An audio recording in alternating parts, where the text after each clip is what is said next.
ដាវភ្នំឬអណ្ដាវព្រែកជាសត្វដែលគួរឲ្យស្រឡាញ់ពួកវាត្រូវបានគេស្គាល់តាមរយៈស្នូកដ៏ស្រស់ស្អាតរបស់វា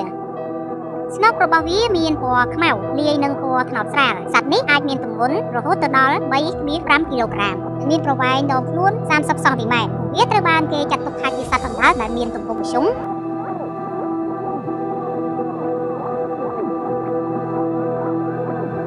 ហើយយើងអាចសម្គាល់សត្វញីឬឈ្មោះតាមរយៈការមើលផ្នែកខាងក្រោមរបស់វាដោយសត្វឈ្មោលមានរាងកោងនិងសត្វញីមានផ្ទៃរាបស្មើហើយក្រចកខាងក្រោយរបស់សត្វញីគឺវែងជាងសត្វឈ្មោល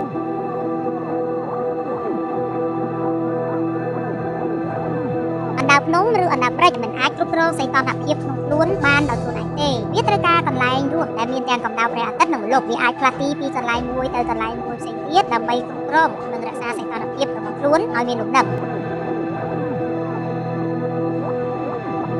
វាសកម្មបំផុតនៅពេលព្រលប់និងនៅពេលព្រឹកព្រលឹមវាជាប្រភេទសត្វដែលស៊ីទាំងសាច់និងរុក្ខជាតិជាអាហារព្រោះថាវានឹងស៊ីអ្វីៗទាំងអស់រាប់ចាប់ពីសត្វតូចៗរហូតដល់រុក្ខជាតិដែលមានស្លឹក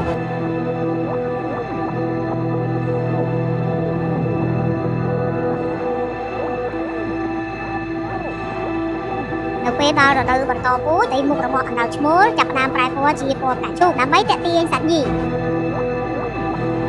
ក្នុងព្រៃជាធម្មតាពួកវាពងកូននៅចុងរដូវវស្សានិងដើមរដូវប្រាំងដែលជាទូទៅចាប់ផ្ដើមពីខែតុលារហូតដល់ខែមីនាសត្វញីអាចពងម្ដងបានពី5រហូតដល់10គ្រាប់ក្នុងមួយសន្ទុះកូនរបស់វាញាស់បន្ទាប់ពីមេក្រាបពងរយៈពេល100ថ្ងៃហើយវាអាចរស់បានចាប់ពី40ទៅ60ឆ្នាំអណ្ដើកភ្នំឬអណ្ដើកព្រែកត្រូវបានគេយកទៅធ្វើជាសត្វប្រចាំផងដែរសត្វប្រភេទនេះភាគច្រើនគេប្រទះឃើញមានវត្តមាននៅអាស៊ីអាគ្នេយ៍ដូចជាប្រទេសឥណ្ឌា បង់ក្លាដេស មីយ៉ាន់ម៉ា ថៃ ឡាវ វៀតណាមនិងប្រទេសកម្ពុជាផងដែរវាក៏ទទួលរងផលប៉ះពាល់ការបាត់បង់ទីជម្រកការចាប់ខុសច្បាប់សម្រាប់ធ្វើពាណិជ្ជកម្មនិងសម្រាប់ធ្វើជាសត្វចិញ្ចឹមនិងជាអាហារ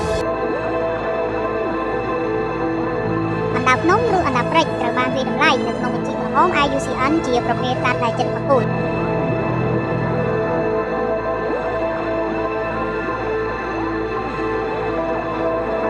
ដើម្បីស្វែងយល់និងទស្សនាសត្វប្រភេទនេះឲ្យផ្ទាល់សូមបងប្អូនអញ្ជើញមកទស្សនា